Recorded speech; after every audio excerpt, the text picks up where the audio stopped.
আসসালামু আলাইকুম ভিউয়ার্স, আপনারা সবাই কেমন আছেন? আশা করি আপনারা সবাই ভালোই আছেন। আজকে আমি চলে আসলাম আরও একটি নতুন ভিডিও আপনাদের সাথে শেয়ার করতে। আজকের এই ভিডিওতে আমি আপনাদের শেয়ার করব কামিজের হাতার ডিজাইন আঁকানো এবং সেলাই করা। এই কামিজটির গলার ডিজাইন আমি এর আগের ভিডিওতে আঁকিয়ে এবং সেলাই করে দেখিয়েছি। আপনারা চাইলে সেই ভিডিওটি দেখে আসতে পারেন আমার চ্যানেল থেকে, অথবা আমি এই ভিডিওর ডেসক্রিপশন বক্সে ভিডিওর লিঙ্কটি দিয়ে রাখবো, আপনারা চাইলে সেখান থেকে গিয়েও দেখে আসতে পারেন। ভিডিওটি স্কিপ না করে লাস্ট পর্যন্ত দেখার অনুরোধ রইল। এই ভিডিওর লাস্টে আমি ফুল জামার ডিজাইনটা আপনাদের দেখিয়ে দিব। ভিউয়ার্স, আপনারা আমাকে অনেকেই অনেক রকম কোশ্চেন করেন কমেন্ট বক্সে, তো সব প্রশ্নের উত্তর একই ভিডিওতে দেওয়া সম্ভব না, কারণ আমি একটা করে ভিডিও তৈরি করলে সেখানে যে কমেন্টগুলো আসে আমি পরবর্তীতে যে ভিডিও বানাই সেখানে সেই কমেন্টের অ্যান্সার দেওয়ার চেষ্টা করি, অথবা কমেন্ট বক্সে SMS-এর মাধ্যমে অ্যান্সারগুলো দিয়ে থাকি। এই যে আমি হাতার যে ডিজাইনটি আঁকিয়েছি, আপনারা চাইলে এই ডিজাইনটি কোনো কামিজের বর্ডারেও এই ডিজাইনটি আঁকিয়ে সুন্দরভাবে সেলাই করতে পারেন। আমি যে সেলাইটা করতেছি এটাই করা জরুরি নয়, আপনার পছন্দ মতো আপনারা চাইলে সেলাই করে নিতে পারেন। যেহেতু আমি এখানে সাদা কাপড়ের উপর ডিজাইনটি আঁকিয়ে নিচ্ছি, তাই এখানে আমি পেন্সিল ব্যবহার করেছি, কোনো রকম রং ইউজ করি নাই। আমি বেশিরভাগ ডিজাইনগুলি সুতি কাপড়ের উপর করে থাকি, যেমন ভয়েল কাপড়, বেক্সি ভয়েল কাপড়, এছাড়াও আছে প্রাইড। আপনারা চাইলে এগুলোর উপর কাজ করতে পারেন। এই সবগুলোই হাতের কাজের জন্য উপযোগী কাপড়।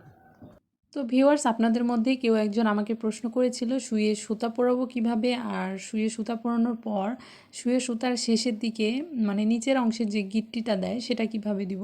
তো ভিডিওটা ভালোভাবে লক্ষ্য করলে আশা করি সুইয়ে সুতা পরানো এবং নিচের যে গিট্টিটা সেটা কিভাবে দিচ্ছি এটা বুঝতে পারবেন।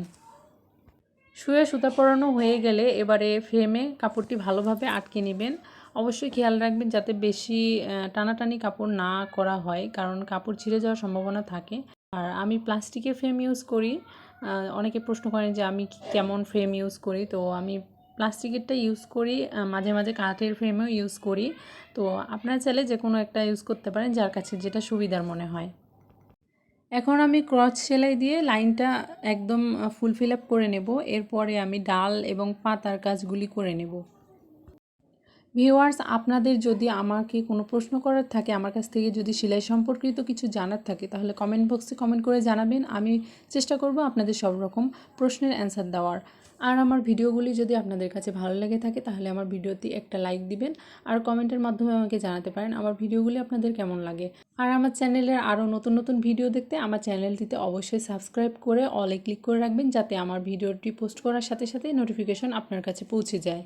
ভিউয়ার্স, আমি যে সুতা দিয়ে হাতের কাজের জামাগুলি সেলাই করি সেগুলির নাম হচ্ছে সুতি লাচ্ছি সুতা, আর এটি আরেকটা নাম আছে, সেটা হলো সুন্দরী সুতা। আপনারা এই সুতা দিয়ে কাজ করতে পারেন। এটা 20 টাকা লাচ্ছি হিসেবেও বিক্রি হয়, অথবা আপনারা চাইলে স্বভাবেও কিনতে পারেন।